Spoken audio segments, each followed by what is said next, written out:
Hello and welcome back to the channel. Today we're here for career mode and round 6 of the championship here at the Monaco Grand Prix. And now let's get in to the start of the video and for the qualifying report here for the Monaco Grand Prix.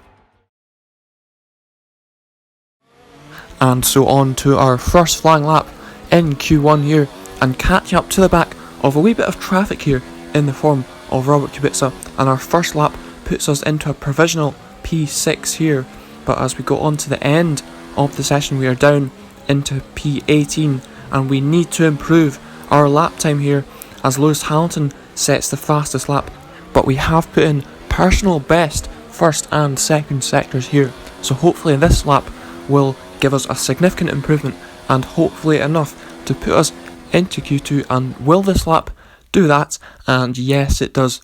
We are in to the next part of qualifying along with our teammates as well. So now on to the second part of qualifying here, and we have opened the DRS now and it's just across onto the line now for our lap, and it is P9 for the moment, and that was actually on a used set of tyres. So let's see if our second lap puts us up the field a bit, and will this put us into Q3 for the Monaco Grand Prix? And yes, it will. We have sneaked in to the final part of qualifying and just knocked out our teammate actually out of Q3, so it's just us in the third part of qualifying. And as you can see, it has started to rain a bit into the third part of qualifying, so this lap is going to have to be the one that counts here for us as we come across the final corner here, and it's nothing more that we can do apart from go across the line. But unfortunately it's not the best of laps here in the damp conditions, and it's going to be P10 that will be our starting position for the Monaco Grand Prix race. And let's take a look now at the rest of the grid. Before we begin, let's take a quick look at the grid lineup for today's race. Lewis Hamilton lines up on pole position and Max Verstappen lines up alongside. Looking at the rest of today's grid, we have Leclerc, Bottas, Daniel Ricciardo and Hülkenberg, Butler, Vettel, Gasly and the Rainmaster, Perez, Norris, Kimi Raikkonen and Grosjean, Fiat, Weber, Alexander Albon and Antonio Giovinazzi. Russell and Robert Kubica takes the last spot on the grid, and with preparations almost complete, let's head down to the track. And so on to 5 red lights for the start of the Monaco Grand Prix, and it is away we go. And it's been an okay start for us here, but it looks like our teammate might challenge us into turn 1, but no, we are able to defend from them, and Gasly is having to defend from us actually, but he is able to do so, and we're going to have to stay behind for the moment now. And it's on to lap 6 here. There hasn't been too much going on at the moment, however we are now under pressure from behind, and it's going to be Lando Norris going to go round to our right and going to try and overtake us into the Nouvelle Chicane.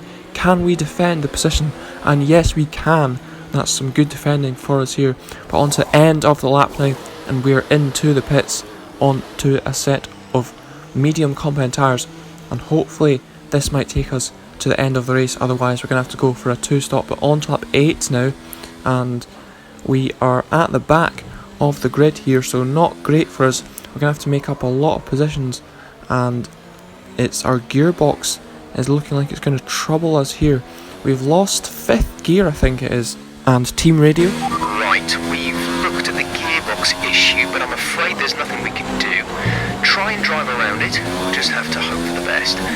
Remember that you have a lot of torque in these power units, so you should be able to stay in higher gears for a lot of the lap. And so losing 5th gear is obviously not ideal, but it's a better gear to lose than say 2nd gear, which is taken a lot in this lap as there's a lot of slow corners. But we've caught up to the back of this massive train here, and we have overtaken Pierre Gasly as you have seen on screen now, and it's a pretty good overtake for us. However, Gasly is going to come back at us into the Nouvelle Chicane, and he makes the move stick, so we're going to have to try and find somewhere else to pass Gasly maybe.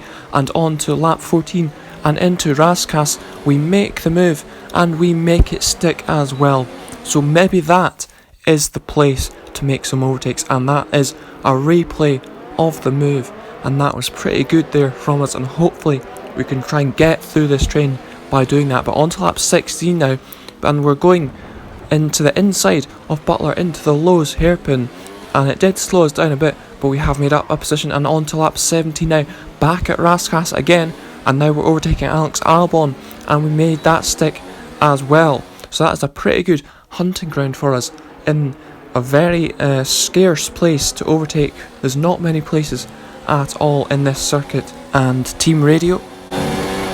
Okay, this is Jeff. Update on the car. The gearbox is damaged. Gearbox is damaged. You'll likely find gear changes slower. And so it looks like this gearbox issue is getting a bit worse here as we catch up to the two Renaults, and we're going to have to try and manage it. But these gears are not changing up at all, and it's taking a very long time to change gear, and we're losing a lot of time and a lot of places as well, and this is not going to plan at all.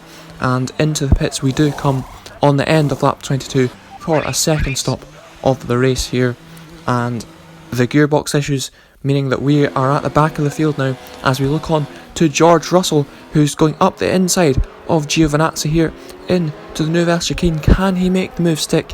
And yes, he can, does the Brit driver of George Russell. But now back on to us here and on to lap 25, and that is Robert Kubica, Russell's teammate, and he is out of this race by the looks of things. Not quite sure what's happened to him, but now it's on to Daniel Ricciardo. Now he is looking to overtake Giovinazzi into the Nouvelle Chicane as well, and will he pull off the same move as George Russell? And yes, he can.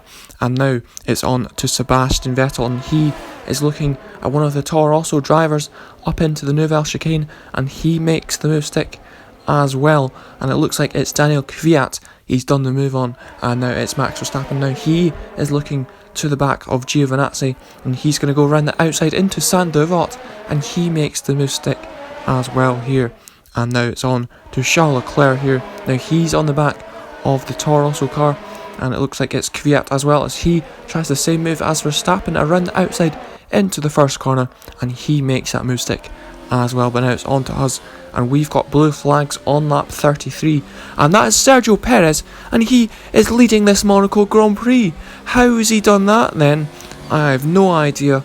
But on to lap 36, we've got more back markers, and let's see who is going to be here, and that is Lando Norris in second position. So it looks like the guys who missed out on qualifying for Q3 have had the advantage here in this race, doing the one stop, and obviously the guys like us who made it to Q3 have had to go on to the two stop, and a bunch of drivers overtake us again there. And as we go on to the end of the race now, we're going to finish in P19 here, but it's going to be Sergio Perez to win the Monaco Grand Prix.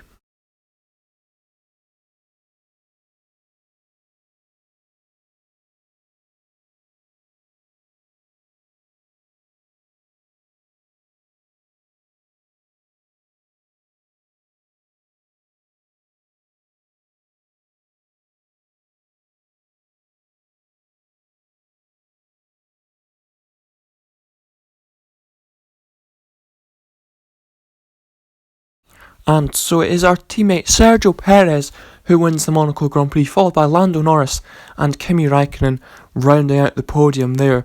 But that result hasn't really done well for us in the Drivers' Championship there, as we are now down into 12th position. So we are now going to need some big results here if we want to do well in this Drivers' Championship this season. And so if you have enjoyed the video, then do leave a like, share the video around, and subscribe to the channel to see more videos on F1 2019. So I will see you next time for another video, and goodbye.